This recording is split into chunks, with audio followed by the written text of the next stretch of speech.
Okay, hello, welcome back to my channel and welcome here for the first time. I'm a software engineer who has just been keeping a spreadsheet of the data from the coronavirus. I get that from two different sources, from Johns Hopkins University, which has been keeping a data from it from when the outbreak kind of started, or started in China at least from about late January. I think that's when they started. And also BNO News, which probably started their tracker about the same time, but I discovered them a little bit later. Both of them have been pretty reliable sources, but it's a source of reliable content, I guess, or information. But we've approached an interesting time where there has been a split in between these two sources. I rely more on the BNO News source for the, global data and specifically recoveries, because Johns Hopkins University they don't no longer showcase recoveries in their global data, but they do, funnily enough, for individual countries. So for my individual countries updates, I source that data from Johns Hopkins University. But their data is inconsistent now ever since yesterday, when New York City decided to throw another 3,500 deaths, I think, into the mix, because they started counting fatalities that hadn't been confirmed or been positively tested for coronavirus, but they just included them in the numbers because they were presumed to have died from coronavirus.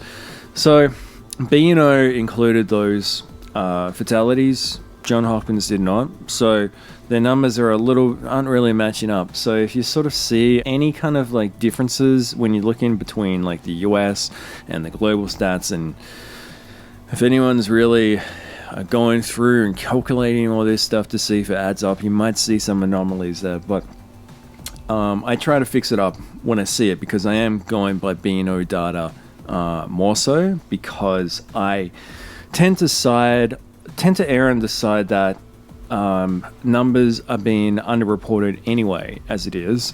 And even if the US is probably the most transparent and probably most open about reporting them, globally they're definitely being underreported. And if anything, we're going to have to, if anything's going to give us a better indication about just like where we're at with this pandemic and the seriousness of it, I'm going to err on the side of being liberal about the numbers, and actually, you know, if they're being reported from official sources anyway, so say the government, New York State government actually included these numbers as like part of their fatalities, then that's good enough for me. So with that little update there explained, let's go through some of the numbers on the spreadsheet. So it's been an interesting day with well over 2,084,711 confirmed cases now. We're back up about a 10,000 confirmed increase over yesterday.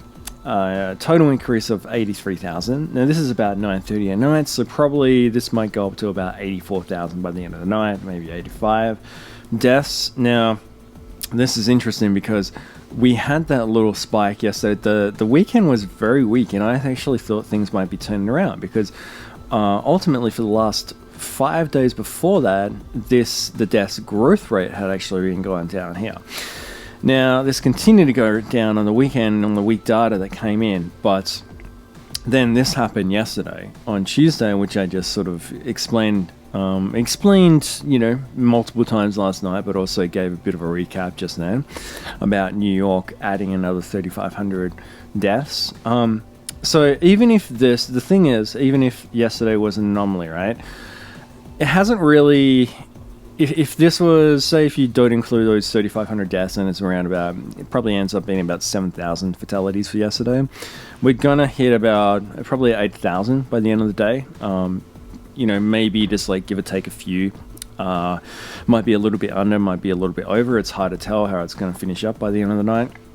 So this, it's going to be actually not including last night, not including yesterday. It's going to be the second highest number of deaths. That's the second highest death increases, the deltas between just like the different days that we've ever had. And so not including yesterday, it's going to be like the highest. So yeah, even though the death growth is still lower than what it was about a couple of weeks ago, so it's at 6.1% today. You know, you don't really want this to be at 11 or 12% anymore, because otherwise we'd be getting, you know, just like 15, 16,000 deaths. But it's a little bit up from, I mean, it's significantly up from where it was in the weekend, and it's at its record high. So, you know, it's been a couple of strange days. Still not really, every time I think this is going down, it's sort of proves me wrong and it goes back up again. So, yeah, I think, you know, take from that what you want. I mean, I guess it's not really, we're all kind of like coming to the conclusion that this is going to be for the long haul, and it's not really going to be something that blows over as much as Trump wants it to be, and other people perhaps want a fast recovery. I don't know. I feel like, you know, this could be like the start. I feel like this is maybe the start of the movie Jaws, where they have one or two shark deaths, I think, and then they reopen the beach, but then the big shark attack comes. I feel like we're in that phase where we're going to open things up again, and then there's going to be a second wave, which is going to be worse. So anyway, enough of my theories. I'm just going to stick to talking about the data. So this is recovered. Recovered has gone up by about a little bit less than it did yesterday. So the recovered death rate is up to 21.4% now. The WHO death rate has climbed a little bit. It's gone up its standard 0.1%, which it does quite often now. And the incubation rate is actually still continuing to go down. So anyway, let's go on to charts. And this today, so if we go on to charts here, look at this. So the confirmed rate is still significantly below the trend. It's broken away there. The recovered and death rate is starting to follow it again. And the increase trend is actually going up a little bit for confirmed. It was actually going down a little bit before, but it hasn't really gone past this 100,000 mark for quite a while. Quite a while, being about a week ago or something. Anyway, so looking at the deaths, so despite the spike that we had yesterday, it's actually, I mean, look at this. The trend thinks it's going up a lot, because thinks it's poised to go up a lot, because the past 2 days have been like the highest we've ever had. And whether that's true, I don't really know what to make out of this anymore. It could be kind of like this pattern with what we're seeing in the deaths growth, which we might actually see in the increases, how we might actually see a little bit of a spike and then a decline, then a spike again, then a decline that's kind of like deeper than the actual previous decline. So that's what's happened with the deaths growth percentage, whether we see the same pattern come along, or if not, then this deaths growth is going to like flatten out and become a little bit consistent. But yeah, who knows? So recovered death rate, this is actually pretty flat, so that's good, because like I've been maintaining the past few days, that's actually been quite high. And this isn't really so like flattening out a lot yet, but I mean, like it's minorly flattening out. So anyway, that's it for the data, and I just want to divert attention now onto some things that has taken me onto, whoops, I almost lost my microphone there, has caught my attention on Reddit and Twitter. So this one, the first one on coronavirus subreddit, coronavirus destroys, and something about actually what's happened, and it was covered by Washington Post. So something about just the health effects of this whole thing. Coronavirus destroys lungs, but doctors are finding it's damaging kidneys, hearts, and elsewhere. Now, somebody's posted, I think it was the poster, no, it wasn't the OP, but so somebody's actually copied and pasted the content from past the paywall, and I'll just read a little bit of it just to detail just in case you can't get through to it yourself. But it just goes on to say, coronavirus destroys lungs, but doctors are finding its damage in kidneys, hearts, and elsewhere. A medical worker tends to a COVID-19 patient at an intensive care unit. I'm not sure how you say that, somewhere in Brooklyn. Okay, so this is just setting up the scene. Clinicians around the world have seen evidence that suggests the virus also may be causing heart inflammation, acute kidney disease, neurological malfunction, blood clots, intestinal damage, and liver problems. That's quite a list. That development has complicated treatment for the most severe cases of COVID-19, the illness caused by the virus, and makes the course of recovery less certain, they said. The prevalence of these efforts is too great to attribute them solely to the cytokine storm, a powerful immune system response that attacks the body, causing severe damage, doctors and researchers said. So, a common symptom has been that it's been attacking the lungs, but I heard back in as early as January some people in China had heart damage from I think of just like autopsies revealed this from people that had died. So that's this is why I've been so concerned about this, like with myself and my wife and my family, and saying that sure, I mean, like if we're relatively young and have healthy immune systems, it still doesn't really matter. I mean, like if we survive, at what cost? Like, are we going to have permanent heart damage? You know, you just don't. I think this thing is so early, we just don't know yet. So check out this thread on the coronavirus subreddit. Just like the whole thing is pasted here, so I advise to actually read through. It's quite long. So that's really interesting news, I think. So onto Twitter is something about, okay, so back on the WHO topic again, because the big news yesterday was that Trump announced that the US is going to be defunding WHO, and somebody called Allie Beth Stuckey, not sure how you say her name actually.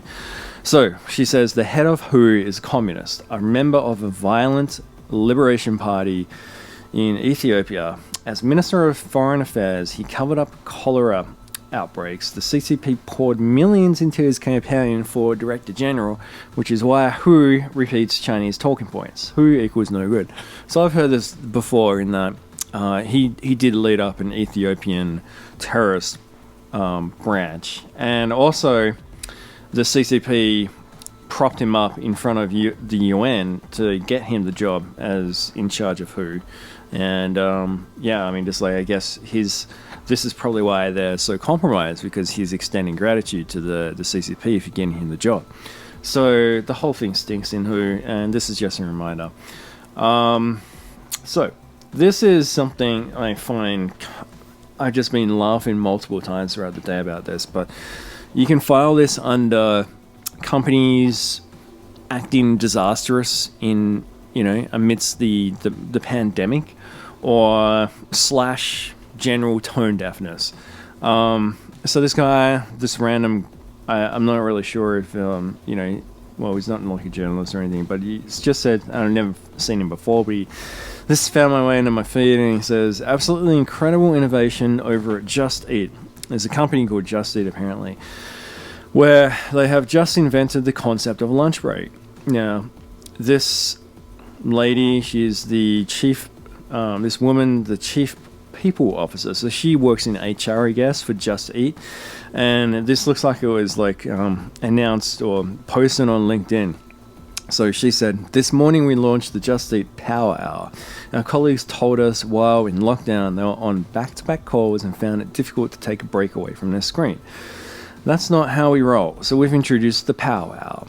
It's designed for Just Eaters to have a guilt-free time away from meetings, have lunch with the family, go for a walk, social distance, exercise, just breathe. It's their time. Another way we continue to brilliantly enhance the lives of Just Eaters everywhere. Yeah, she's giving us way too much credit. That is lunch. So, yeah, I mean, such is the state of a lot of workplaces. I didn't know it was this bad. I mean, like, the concept of lunch has been eroded from companies so much that people aren't even aware that it used to exist. Okay. So, yeah, I never want to work for them. That's crazy. That's not really a good marketing slogan for Just Eat. We reinvented lunch because we eradicated it completely. So, the last tweet, I don't really have many up in my feed at the moment, but this guy, Bill Pulte. Anyway, it was the part of a greater thing that was, I noticed the trending hashtag today was saying bail out humans, hashtag bail out humans. And this guy summed it up well. He says, the government isn't giving their money to these bad CEOs. The government is giving your money to these bad CEOs. Ain't that the truth? All right, so I'm going to wrap it up there. A bit of a strange day. So, I'm not really sure what's going on in any trends. Sorry, I can't really analyze the data that much. I think we all need to take a breather about analyzing the data right now. It's not really giving us any strong signals, but let's see what tomorrow brings. Is it going to be a record day, or is it going to be an unusually quiet day? Things have been hovering between those two spectrums for the past 1 or 2 weeks now. Okay, so have a good evening, and I'll give an update either tomorrow or the next day. Okay, see you later.